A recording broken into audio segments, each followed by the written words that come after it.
Donc ici, on va continuer sur l'unité 2. Donc dans votre cahier, écrivez unité 2, leçon 6 suite, leçon 6 suite. Vous écrivez la date, vous écrivez l'heure.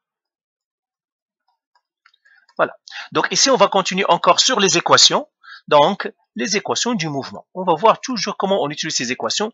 Alors ici, on va voir beaucoup d'exemples. Donc, équations du mouvement. Alors, si vous avez compris, eh bien, les autres exemples, moi, je vais faire beaucoup d'exemples ici. Mais si vous croyez que vous avez compris le premier exemple à partir du deuxième, ou je sais pas, faites les autres comme exercice. Lisez l'exemple, arrêtez la vidéo, faites l'exercice, faites-le comme un exercice, et puis vérifiez avec la vidéo, jouez la vidéo pour voir est-ce que vous avez la bonne réponse ou non. Donc moi, je vais faire beaucoup d'exemples pour que je couvre toutes, et puis chacun selon sa compréhension, arrêtez-vous là où vous avez compris et faites les autres exemples comme exercice. Alors premièrement, ici, on va faire un petit rappel des formules. Ça, ils sont là les formules. On a dit pour résoudre le problème, les situations, on a toujours deux étapes. Première étape, sortir nos informations, décoder la situation. Je dois sortir le delta D, le déplacement, la vitesse initiale, la vitesse finale, le temps et l'accélération. Et puis j'ai les formules sont là. Je dois choisir quelle est la formule qui va me donner, c'est-à-dire qui va répondre à la question ou tout simplement qui va me donner une information de plus. Parfois, il se peut qu'on doit faire 2 ou 3 étapes, mais à chaque fois, je vais sortir les informations qui me manquent. Donc là, on va prendre le premier exemple. Ici, c'est un exemple. Je prendrai exemple 1. Alors, pour cette question-là, on va dire tout simplement, c'est-à-dire, on va donner une information et on va dire quelle variable est atteinte. Donc, par exemple, je dis ici, un objet est immobile. Un objet est immobile. Immobile. Eh bien, cette information-là, qu'est-ce qu'il me donne? Il me donne la vie initiale. V égale à 0 mètres par seconde. C'est ça ce que ça veut dire. Alors, un objet est immobile, ça pourrait être un objet au repos, c'est-à-dire un objet qui ne bouge pas. Au début, il ne bouge pas. Eh bien, si je vois une phrase comme celle-là, ça signifie qu'il me donne de l'information, il me donne la vitesse initiale est 0. Un autre important, un objet s'est arrêté. Une voiture, un objet s'est arrêté. Un objet s'est arrêté. Eh bien, ici, qu'est-ce qu'il me donne ici? Eh bien, c'est la vitesse finale. Vitesse finale est égale à 0. Par exemple, une voiture, et puis, elle a freiné. C'est-à-dire, elle s'est arrêtée. Là, l'information, c'est la vitesse finale est 0. Maintenant, un autre. Un objet atteint un maximum. Un objet atteint la hauteur maximale. La hauteur maximale. Alors, la hauteur maximale, encore une fois, la vitesse finale est 0. Parce que quand on atteint le maximum, eh bien, c'est quand on n'a plus d'énergie, on s'arrête, et puis on rechute, par exemple, on tombe. Donc, quand je vois maximale, la hauteur maximale, la vitesse finale est 0. Maintenant, un autre. Un objet a un mouvement uniforme. Un objet a un mouvement uniforme. Mouvement uniforme. Uniforme. Alors, que ça veut dire un mouvement uniforme? Eh bien, c'est qu'il n'accélère pas, ça veut dire, il me donne ici l'accélération égale 0. Donc, ce sont des phrases que vous allez trouver toujours dans les situations de problème, et puis, il y a de l'information implicite, cachée. Par exemple, dit, un objet commence de bouger. Ben, parce qu'il était au début 0. Il était immobile au début. Donc, VI est 0. Un objet s'est arrêté, par exemple. Donc, ça, c'est la vitesse finale. Un objet atteint la hauteur maximale. La hauteur maximale d'un objet est 40 mètres. Ben, je sais qu'ils m'ont donné la hauteur, mais une chose implicite aussi, ou bien cachée, c'est la vitesse finale est 0. Un objet a un mouvement uniforme. Un mouvement uniforme, vous vous souvenez, on a dit que l'objet n'accélère pas, sa vitesse est toujours la même. Eh bien, l'accélération est 0 parce qu'il n'accélère pas. Donc, ce vocabulaire-là est très important. OK? Donc là, maintenant, on va faire quelques exercices. On va faire, comme j'ai dit, pas mal. Alors, prenons, ça c'est l'exemple 1. Peut-être je vais laisser cette page-là, si j'en ai besoin, on va y rentrer, mais exemple 2. Eh bien, si vous croyez que vous avez bien compris la leçon, par exemple, cet exemple 2, vous attendez pour lire l'énoncé, et après arrêtez la vidéo, et puis faites-le par vous-même. Alors, ici, on lance une balle vers le haut. On lance une balle vers le haut.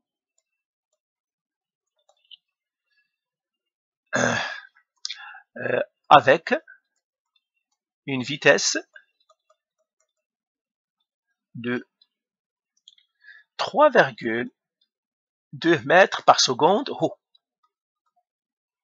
Alors, on a dit ici la vitesse est un vecteur. OK? Il subit, c'est-à-dire la balle, elle subit, c'est la balle, elle subit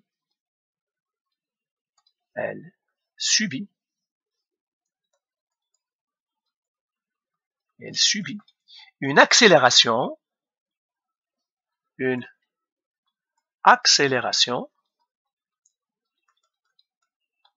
de 9,81 mètres par seconde carré bas à cause de la gravité. À cause de la gravité. Alors, question. Quelle est la hauteur maximale de la balle? Voilà, ça c'est un exercice. Par exemple, ça c'est un exercice. Alors, premièrement, je vous ai dit toujours, quand vous résolvez une situation de problème, première chose, lisez la situation pour le fun une fois, et après, vous allez décoder la situation une deuxième fois. On lance une balle vers le haut avec une vitesse de 3,1 mètres par seconde haut. Et il subit une accélération de 9,81 mètres par seconde carré bas, à cause de la gravité. Quelle est la hauteur maximale de la balle? Eh bien, premièrement, moi, j'aime faire un petit dessin. Eh bien, ça, c'est le sol. Eh bien, on a lancé une balle vers le haut. Je mettrai une balle bleue, jaune. On l'a lancé à partir d'un jongleur, par exemple. Il a lancé d'ici. Il l'a lancé vers le haut.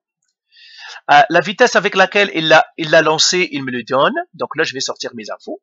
Donc, j'ai delta D que je dois trouver. J'ai VI, vitesse finale. Donc ça, c'est les paramètres. Donc, alors, ouais, c'est ça. VI, VF, delta T, et puis j'ai l'accélération. Donc, c'est ça. Eh bien, ils me disent qu'on a lancé la balle vers le haut, donc il vient de me donner la vitesse initiale, c'est 3,2 mètres par seconde, donc je l'écris ici, 3,2 mètres par seconde vers le haut. Je mettrai H. OK. Là, attendez, je vais effacer, je vais les éloigner un peu. Ça, c'est où? Là, je dois encore chercher, on a dit delta T ici, et le A ici. C'est ça les paramètres que je dois sortir. Alors, il subit une accélération de 9,81 mètres par seconde carré vers le bas. Donc, l'accélération c'est un vecteur, donc ça va faire 9,81 mètres par seconde carré vers le bas. Bah, à cause de la gravité, eh bien cela. Quelle est la hauteur maximale de la balle? Donc, je vais chercher quoi? La hauteur maximale de la balle, ça veut dire le delta T. Et ils me disent maximale. Et là, on a dit, attention, la hauteur maximale, il y a une information cachée dans la hauteur maximale. Et c'est ce qu'on a fait ici. Hauteur maximale, ça veut dire quoi? Ça veut dire la vitesse finale est 0. Eh bien, je vais partir pour lui donner la vitesse finale 0. Donc, je vais faire ici 0 mètres par seconde. Alors 0, on va faire rien. Eh bien, c'est ça. Et ce que je dois chercher? Je dois chercher ça ici. Alors maintenant, je vais effacer la situation parce que je n'ai plus d'informations à sortir pour que j'ai de l'espace pour travailler. Et je vais réécrire le décodage que j'ai décodé. Je laisserai mon schéma là, il est bon. Donc, nous avons dit, on doit sortir delta T, vitesse initiale, vitesse finale, delta T et A. Toujours, je dois écrire mes paramètres. Là, le delta T, je dois le chercher. La vitesse initiale, c'est 3,2 mètres par seconde vers le haut. Vitesse finale, c'est 0 mètres par seconde parce que on veut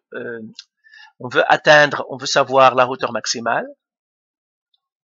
Le delta t, ça je le sais pas. Le a, je le sais. C'est un vecteur, le a aussi, je dois lui donner une flèche.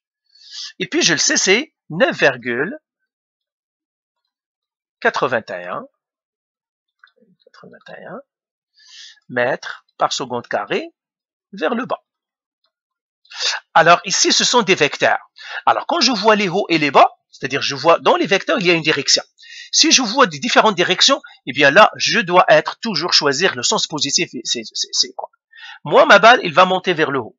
Donc je vais mettre une ligne flèche vers le haut, ici. Eh bien, toujours, quand il y a le haut et le bas dans les vecteurs, toujours choisissez plus pour le haut. Et s'il y a quelque chose qui va partir vers le bas, il va être négatif dans ce cas-là. Ok? Ça veut dire quoi? Ça veut dire lui, il est vers le haut, donc il va rester positif, mais l'accélération, il va être négatif. Pourquoi? Parce qu'il est vers le bas. Donc il faut faire attention pour les vecteurs. Pour les vecteurs, on doit toujours choisir une direction positive. La direction positive, c'est à vous de la choisir. En général, moi, c'est ce que je choisis toujours positif vers le haut, positif vers la droite. C'est ça ce que je choisis positif. Vous pouvez choisir vous aussi ça, positif vers le haut et positif vers le bas.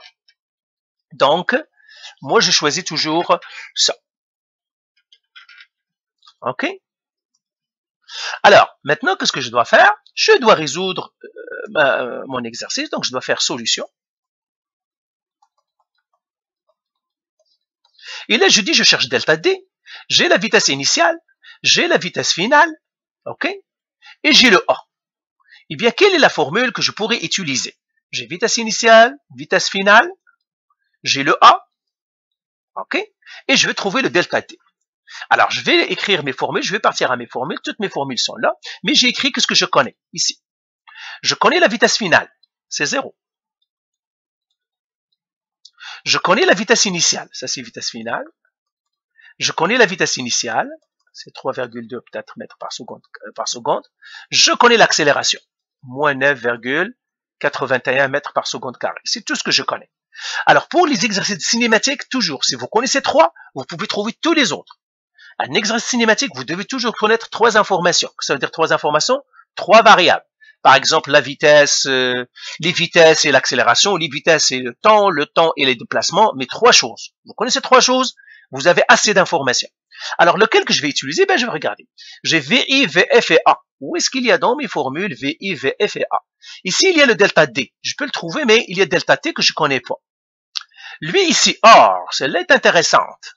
J'ai VF, VI, A. Mais moi, je cherche quoi? Je cherche le delta D. Eh bien, je cherche, est-ce qu'il y a A? Ben là, j'en ai une. Vitesse finale, vitesse initiale, et avec le delta D, je connais la vitesse finale, je connais la vitesse initiale, je connais le A, je connais le delta D, donc je vais faire la formule 3. Ben, je vais les numéroter. 1, 2, 3, 4, 5. Donc, je vais faire la formule 4. Je peux utiliser aussi la formule 3, 2. Mais là, je vais calculer seulement le delta T. Et avec le delta T, je pourrais utiliser notre formule et calculer, par exemple, le delta D avec cette formule 2. Mais là, on peut le calculer en un coup. OK, donc ça, je peux calculer en un coup, donc je vais utiliser la formule 4. Donc, j'écris ma formule 4 ici. Donc, solution. Donc, j'écris ma formule 4, c'est vitesse finale au carré égale vitesse initiale au carré plus 2A delta D. C'est ça. Alors, ce que je cherche, c'est le delta T. Alors maintenant, je vais effacer ici. Alors, il y a 2 manières. Soit que je vais réarranger mes formules et puis trouver le delta T, soit que je remplace les chiffres. Ben, je vais remplacer moi les chiffres. Vitesse finale, c'est combien? 3,2. Donc, j'écris 3,2 mètres par seconde vers le haut. Tracez haut si vous voulez. Au carré. Égale vitesse initiale. Ah, vitesse finale, c'est 0. Attention, je me trompe. Vitesse finale, c'est 0. Alors, vous pouvez le mettre ici. Vitesse finale, c'est 0, donc je vais faire 0 mètres par seconde au carré. Égale vitesse initiale. Vitesse initiale, c'est quoi? C'est 3,2 mètres par seconde. Je mettrai au carré. Plus 2 fois A. Le A, c'est quoi? C'est moins 9,81 mètres par seconde carré. Fois le delta D. C'est-à-dire ce que je cherche. Alors là, il faut faire le ménage et doucement. 0 au carré, premièrement, je le calcule, c'est 0. Mètre au carré, seconde au carré, égal. Lui, c'est 3,2 au carré, donc je vais le calculer avec la calculatrice. 3,2 au carré, exposons 2. Eh bien, ça me donne 10,24 mètres au carré, seconde au carré. Alors, 2 fois moins 9,8, donc je fais ce calcul-là, parce que c'est une multiplication, je le fais ici. Donc, calculatrice encore, j'annule tout ça, 2 qui multiplie, moins 9,8. Comme ça m'en donne moins 19,6. Moins 19,6 mètres par seconde au carré fois le delta D. Alors, qu'est-ce que je dois faire maintenant? Attention, j'isole la variable. Quand on isole la variable, alors je vais regarder, je vais encercler ce que j'isole. Je vais le mettre dans un carré. Là, c'est un fois ici. Donc, qu'est-ce que je dois faire ici? Il y a ceux qui font ça moins ça. C'est faux. C'est comme si, par exemple, j'ai 3 égale à 5 plus 2x. Est-ce que vous allez faire 5 plus 2? Ben non. Vous devez prendre lui, le mettre de l'autre côté, après vous divisez. Eh bien, c'est la même chose. Ou bien vous avez 17 égale à 8 moins 3x. Est-ce que vous allez faire 8 moins 3? Ben non, quand on isole la variable. Lui, il doit changer de place. Après, je divise parce que c'est un fois ici. Donc, faites attention quand vous isolez la variable parce que ce sont des erreurs que j'ai vues beaucoup. Mais ce ne sont pas de bonnes, c'est-à-dire des erreurs qui sont pas bonnes. Donc, je dois changer de place à lui. Eh bien, ça va faire moins 10,24. Donc, ça va faire moins 10,24, moins 10,24. Alors, ça me donnerait quoi? Ça me donnerait moins 10,24 mètres carré seconde au carré égale à moins 19 mètres par seconde au carré fois le delta D. Alors, qu'est-ce que je dois faire? Parce que c'est un fois, eh bien, je dois diviser par moins 19 mètres par seconde au carré. Il y a ceux aussi qui changent le signe ici. Par exemple, ils disent, ah, mais parce que je vais lui changer de place, je fais ça. Non, c'est la multiplication qu'on est en train de traiter. Et le contraire de la multiplication, ou bien la sœur de la multiplication, c'est la division. C'est pour ça qu'on divise. Donc, moins 19,19 mètres par seconde carré. Et là, je fais cette division, ça me donnerait mon delta D. Alors, mon delta D, elle est égale à calculatrice, donc c'est moins, 10, ben moins 10,24, la parenthèse, divisé par la réponse, ça nous donne, c'est quoi ça? Non, c'est la calculatrice qui a fait une grande erreur. Alors, je vais le faire encore, moins 10,24, qui devra diviser moins 19, comme la parenthèse, et je regarde, 0,54 mètres. 0,54 mètres. Donc, et puis ça fait vers haut, vers le haut. Pourquoi? Parce que la balle, on la lance, il va atteindre le haut, vers le haut, pas vers le bas. Donc voilà, je viens de répondre à la question. Et là, j'écris la hauteur maximale, parce qu'on cherche la hauteur maximale. La hauteur maximale est de 0,45 mètres vers le haut. Voilà. 54, pas 45 encore. Oh, 54. Désolé pour ça. Voilà. Prenons un deuxième exemple. Alors, je vais prendre un deuxième exercice. Donc, exemple 2. Voilà. Exemple 2. Alors, cet exemple-là, qu'est-ce qu'ils nous disent? On lance on lance une balle vers le bas d'un pont. Voilà. On lance une balle, oui, c'est ça, une boule d'eau du haut d'un pont,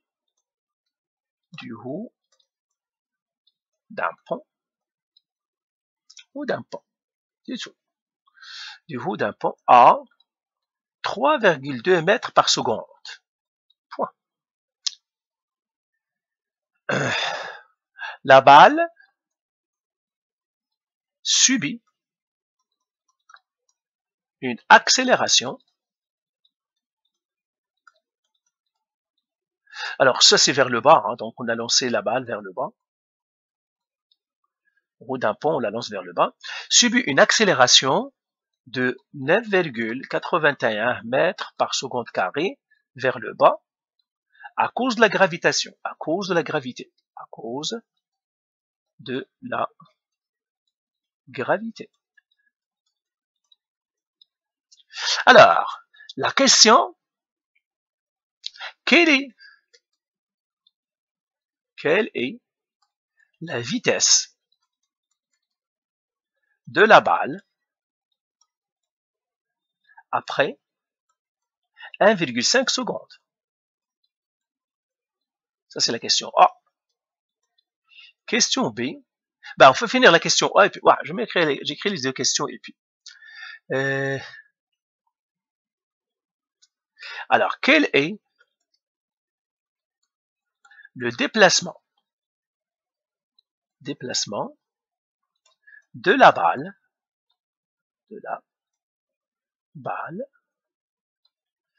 quel est le déplacement de la balle à 1,5 secondes? C'est ça. Alors, encore on lit la situation pour le fun. On lance une balle d'eau du haut d'un pont à 3,2 mètres par seconde vers le bas. La balle subit une accélération de 9,81 mètres par seconde carré vers le bas à cause de la gravité. Quelle est la vitesse de la balle après 1,5 secondes? Quel est le déplacement de la balle? Donc, on a tout ça. Alors, je vais prendre une autre page ici pour faire l'exercice. Donc, là encore, donc on fait ici solution. Première étape, décoder. Décodage. Donc, j'écris mes variables. Je vais l'écrire en jaune maintenant. Je dois partir. Delta D, c'est quoi? Vitesse initiale, c'est quoi? Vitesse finale, c'est quoi? Delta T, c'est quoi? L'accélération, c'est quoi? Et on a dit toujours, si on a trois choses, on résout, ça c'est une règle. Si on connaît trois de ces informations-là, on doit être capable de résoudre notre problème. Ça veut dire toujours, dans vos situations de problème, cherchez trois informations de cela. Le delta D, soit le delta D et VI, VF, soit delta D, delta TA, trois de ces choses-là. Si vous n'avez pas trois, c'est qu'il vous manque une information. Si on connaît trois des paramètres ou bien des variables, on est capable de résoudre le problème. Des variables, alors on peut résoudre le problème. On peut trouver toutes les autres. Si vous n'avez que deux, eh ben vous ne pouvez pas résoudre les autres. Ça veut dire, dans la situation de problème, il y a quelque chose qui vous a échappé. Toujours, vous devez vous dire, est-ce que j'en ai trois? Sinon, vous avez fait une erreur, comme je vous dis. Alors, j'efface ça, et vous allez voir que ici, et vous allez voir, dans tous les exemples, on va toujours trouver au minimum 3. Parce que c'est impossible de résoudre le problème sans 3 paramètres ici. Alors, ça, c'est l'accélération ici. Alors, je regarde ma situation là. On lance une balle d'eau du haut d'un pont à 3,2 mètres par seconde vers le bas. Ça, c'est ma vitesse initiale parce que je dois le laisser du pont. C'est un pont. L'eau est en bas. Toi, tu es là. Et tu lances une balle. Seulement, tu la jettes à une vitesse de 3,2 mètres par seconde. Et il va tomber ici. D'accord? Donc, il nous donne la vitesse initiale. Vitesse initiale ici, c'est 3,2 mètres par seconde vers le bas. Quoi d'autre? Ils nous disent, la balle subit une accélération de 9,81 mètres par seconde carré vers le bas. Donc, il me donne l'accélération. 9,81 mètres par seconde carré vers le bas. Ça aussi, je le connais. Je continue à lire. Tout à cause de la gravité. Quelle est la vitesse de la balle après 1,5 secondes? Donc, on veut trouver la vitesse de la balle. Donc, je vais chercher la vitesse finale, mais le temps, il me le donne, 1,5 secondes. Vous voyez, j'en ai 3. Donc, dès moment que j'en ai 3, je dois dire, ah, je suis content parce que j'ai mes 3 choses. Je sais que je vais trouver tout. Je vais trouver la vitesse finale si je veux. Je peux trouver le delta D si je veux. J'ai tout. Alors là, je vois que tout est dans le bas. Bah, encore une fois, on va faire, parce que je vous dis toujours, il faut trouver un sens positif. Donc, je vais le faire en jaune. Je vois que la vitesse initiale est vers le bas. Je vois que l'accélération est vers le bas. Il n'y a pas une direction vers le haut, donc je vais prendre le bas positif. Quand est-ce que je vais prendre le bas positif? Quand est-ce que je vais prendre le haut positif? S'il y a un haut. S'il y a un haut, on va prendre toujours le haut positif. S'il n'y a pas de haut, eh bien, il n'y a que les bas, on va prendre le bas positif. Donc là, la vitesse ici, elle est positive, et l'accélération ici est positive. Je vais chercher la vitesse initiale. Eh bien, je vais partir à mes formules. Alors, je vais effacer ce que j'avais ici. Qu'est-ce que je connais?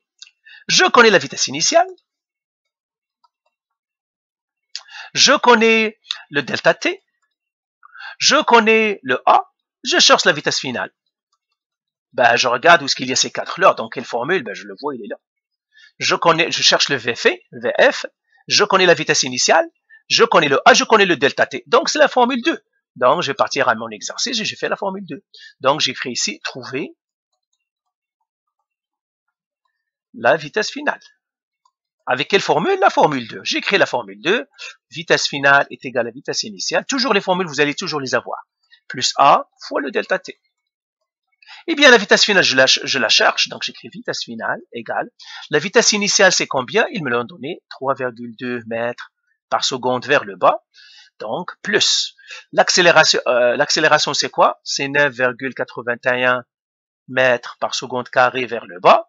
Fois le delta t. Le delta t, c'est quoi? C'est 1,5 secondes. Eh bien, là, j'écris vitesse finale est égale. Je fais tout ce calcul-là et c'est tout. Alors, j'ai fait 3,2 plus 9,8 fois 1,5. 1,5. Ça me donne 17,9 mètres par seconde vers le bas. Pourquoi? Parce que l'accélération est vers le bas, tout le monde est vers le bas. Donc, voilà, j'ai trouvé ma vitesse finale. Et bien, la vitesse finale, je l'ai trouvée, c'est 17,9 mètres par seconde carré. Là, je vais l'arrondir à 18 mètres par seconde vers le bas. Quand on parlera des chiffres significatifs, vous allez voir qu'on doit conserver que 2. Et vous allez comprendre pourquoi. Parce que là, je n'ai que des chiffres significatifs, je n'ai que 2 chiffres, donc je dois garder que 2 chiffres. Là-dedans aussi.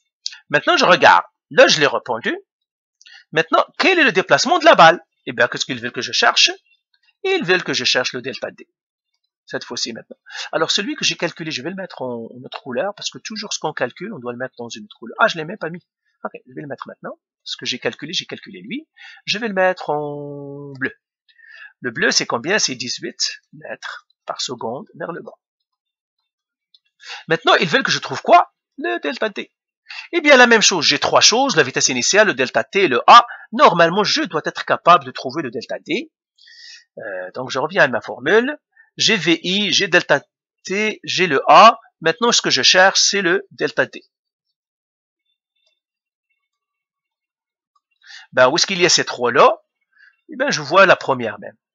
Le delta t, j'ai VI, la vitesse initiale, je la connais. Je connais le delta t, je connais le a. Eh bien, je vais faire la formule a.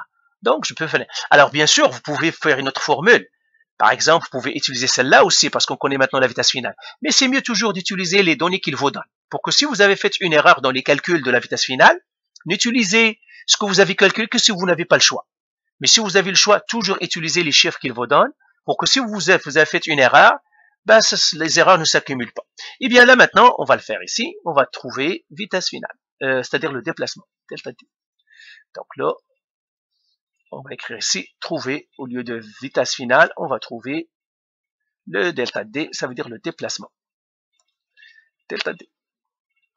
Eh bien, qu'est-ce que je vais utiliser? J'utiliserai la formule 1, donc delta D est égal vitesse initiale fois delta T, plus 1/2 A fois delta T au carré. Alors, j'ai le delta D égal. La vitesse initiale, c'est 3,2 mètres par seconde vers le bas, plus 1/2. Le A, c'est quoi? C'est 9,81 mètres par seconde vers le bas, fois le delta T qui est 1,5 au carré. Ah, ça c'est fois delta T. Attendez. Vous voyez, il faut faire attention. Hein. Alors, je vais le calculer ici. Delta D. Bon, je vais mettre toujours avec la même couleur. Delta D égale vitesse initiale, c'est 3,2 mètres par seconde vers le bas, fois le delta T, donc c'est fois 1,5 secondes, plus 1/2. Le A, c'est quoi? 9,81 mètres par seconde carré, fois le delta T. Le delta T, c'est 1,5 secondes au carré. Eh bien, je calcule maintenant mon delta T. Je donne tout ça à la calculatrice. Eh bien, j'efface ça et j'écris 3,2 qui devra multiplier 1,5 plus 1,5 c'est 0,5, donc 0,5 fois 9,8 fois, parenthèse, 1,5, je ferme la parenthèse, exposons 2. Et je fais égal. Et il va me donner 15,825 mètres vers le bas, parce que tout le monde est vers le bas. Là, je dois l'arrondir un peu, donc le delta D, je dois prendre que des chiffres significatifs, ça ferait 16 mètres. Et là, c'est vers le bas. Ben voilà, vous voyez, j'ai répondu aux deux questions. Donc là, j'ai répondu aux deux questions. Donc, je vais arrêter ici. Et puis, on va faire d'autres exercices sur d'autres vidéos. Mais encore une fois, on va faire plein d'exercices pour que vous compreniez. Parfait. Donc, faites-vous les exercices. Et comme je vous ai dit, si vous voyez que vous avez compris, arrêtez la vidéo, faites l'exercice vous-même et assurez-vous que vous avez la même réponse que moi. Voilà.